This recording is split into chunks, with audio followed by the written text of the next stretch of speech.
ఒక్కసారి కొమ్మూరి గోల్డ్ కి కాల్ చేయండి. తాకట్లో ఉన్న మీ బంగారాన్ని విడిపించి మార్కెట్ ప్రైస్ కి వాళ్ళు కొనుక్కుని మిగతా డబ్బులు మీకు ఇచ్చేస్తారు. హాయ్, వెల్కమ్ టు మనం టీవీ. మనం టీవీ మన కోసం తిరుమల లడ్డు తయారీకి కల్తీ నెయ్యిని ఉపయోగించారనే ప్రచారం ఏపీ పాలిటిక్స్ ని షేక్ చేస్తోంది.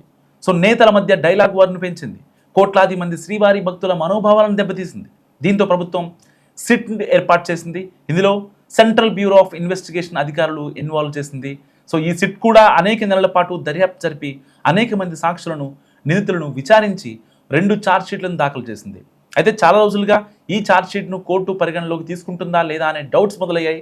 కానీ ఇప్పుడు ఈ సస్పెన్స్కు ఎండ్ కార్డ్ వేసింది నెల్లూరు ఏసీబీ కోర్టు. సో వాటిని పరిగణలోకి తీసుకుంది, వాటిని క్షుణ్ణంగా పరిశీలించి అనుమతించింది. దీంతో ఇప్పుడు కేసు విచారణకు సమాయత్తమైందని చెప్పాలి. సిట్ దర్యాప్తు కీలక మలుపు. ఒక రకంగా సిట్ ఛార్జ్షీట్లో 15 మంది నిందితులను, రెండో దాంట్లో 21 మంది నిందితుల పేర్లు చేర్చింది. తాజాగా ఛార్జ్షీట్లను పరిగణలో తీసుకోవడంతో ఆరోపణలు ఎదుర్కొంటున్న 3 డైరీ సంస్థల యజమానులు, టీటీడీ ఉద్యోగుల విచారణకు హాజరు కానున్నారు.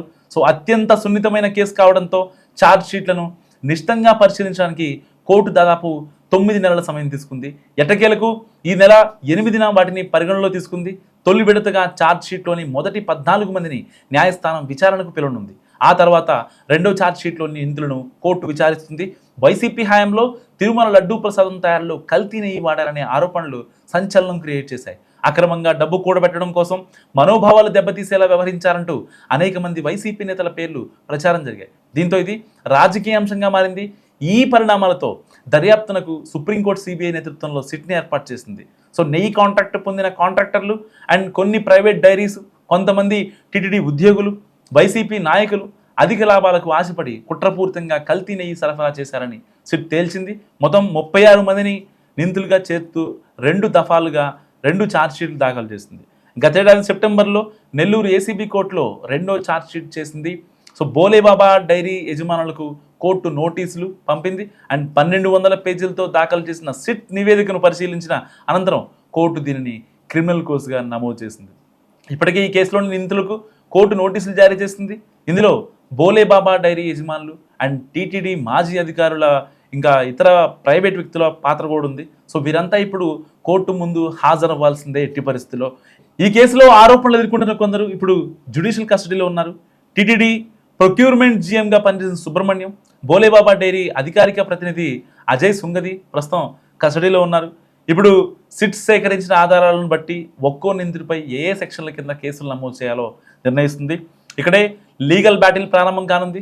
నిందితులను ఆరోపణలను అంగీకరిస్తారా లేదా అనేది ఇక్కడ కీలకం కానుంది. మరి లడ్డూ కేసులో 300 సాక్షులు నిందితులపై కేసులు నమోదు కావాలంటే సాక్ష్యాధారాలు పక్కాగా చాలా డామ్ షూర్గా ఉండాలి.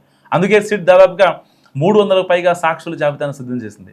అందులో టీటీడీ ప్రస్తుత సిబ్బంది, ల్యాబ్ నిపుణులు, ఇతర కీలక వ్యక్తులు ఉన్నారు.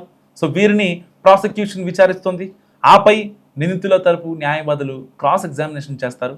సో నెయ్యిలో కల్తీ జరిగినట్టు నిర్ధారిస్తూ నేషనల్ డైరీ డెవలప్మెంట్ బోర్డు ఇచ్చిన నివేదికలను కోర్టు సైంటిఫిక్ ఎవిడెన్స్గా పరిగణించింది. సో ఇది ఈ కేసులో చాలా కీలకంగా మారనుంది. నిందితులు వాడినట్లు చెబుతున్న సింథటిక్ కెమికల్స్ అండ్ పామాయిల్, ఇతర పదార్థాల లభ్యతను నిరూపించడం ప్రాసిక్యూషన్కు ఇప్పుడు కీలకం కానుంది.